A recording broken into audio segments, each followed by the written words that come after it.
সম্প্রতি আইপ্যাক বলে একটি চিটিংবাজ সংস্থা,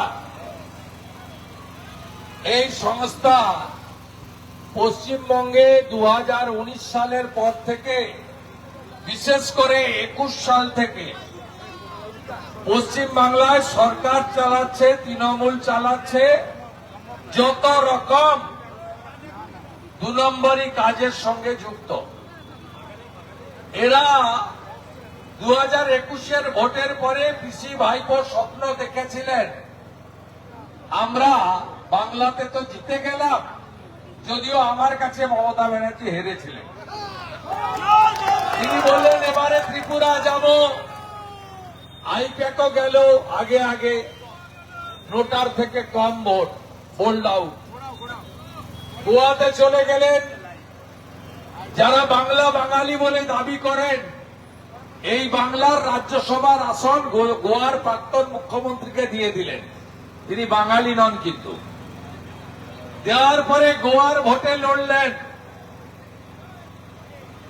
আসানসোলে লালা এবং বিনয় মিশ্রর কয়লা কেলেঙ্কারি, সেই হাওলার 20 কোটি টাকা গোয়া নির্বাচনে তৃণমূল কংগ্রেসের হয়ে খরচ করেছিল। ইডি তল্লাশিতে হোটেল থেকে কয়েক কোটি টাকা উদ্ধার হয়।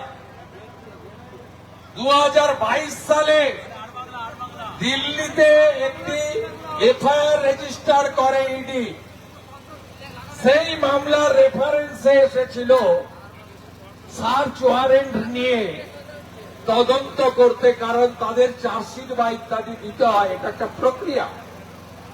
রুল 26-এ ইডিকে ভারতবর্ষের পার্লামেন্ট, ভারতবর্ষের রাষ্ট্রপতি মহোদয়া অধিকার দিয়ে গেছে, আইনগত সাংবিধানিক অধিকার।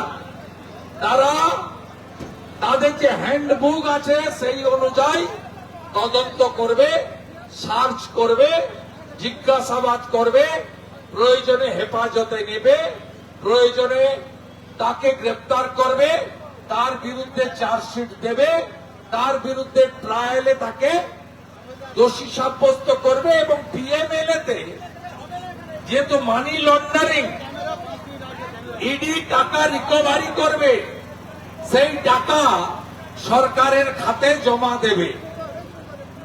আজকে আমরা সবাই জানি মমতা ব্যানার্জির সঙ্গে তৃণমূলের প্রতিষ্ঠার সময় যারা ছিল তারা কেউ নেই। তারা সবাই লাল চুল, কানে দুল। যুবা তৃণমূলের অত্যাচারে তারা সবাই ঘরে ঢুকে গেছে। তাই মমতা ব্যানার্জির এখন দলের প্রাণ ভোমরা হলো আইপ্যাক। আগে চালাতো প্রশান্ত কিশোর, তিনি মুখ্যমন্ত্রী হতে গিয়ে বিহারে জামানত জব্দ হয়ে গেছে, তার পার্টি উঠে গেছে, ওখানে জনগণই তুলে দিয়েছে, ফেরেববাজেদের পার্টি। এখন প্রতীক জৈন বলে আরেকটা ডাকাত ব্রোকার তার মালিক হয়েছে। আপনি দেখেছেন এই মুখ্যমন্ত্রী সেদিন কিভাবে কোমরে কাপড় গুজে ঝগড়া করার মতো, এবং যে ভাষায় তিনি কথা বলছিলেন, যেভাবে তিনি গেলেন ওখানে, আমি ধন্যবাদ জানাবো ইডির লোকেদের আর সেন্ট্রাল ফোর্সকে।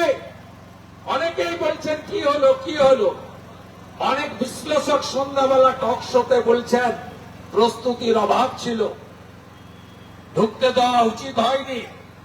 আমি বলেছি যা করেছে ইডি ঠিক করেছে। 21 সালে ভালো পায়ে ব্যান্ডেজ বেঁধেছিলেন কে? হুইল চেয়ারে চড়েছিলেন কে? সহানুভূতি দেখিয়ে ভোট নিতে চেয়েছেন। নন্দীগ্রামের মানুষ হুইল চেয়ারকে বিশ্বাস করেনি, তো গোটা বাংলায় কিছু মানুষ বিশ্বাস করেছিলেন যে যাক বাহাতে শেষবারের মতো একবার দিয়ে দিই, হুইল চেয়ারে ঘুরছে। ওই দিন উনি চেয়েছিলেন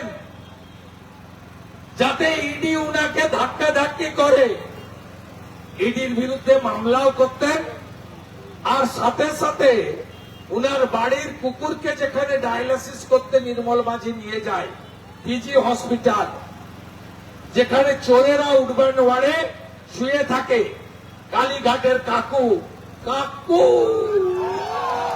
সেখানে সেখানে মমতা ব্যানার্জি শুয়ে পড়তেন আর আপনাদের বলতেন বাংলা আক্রান্ত। আপনি বাংলার কে?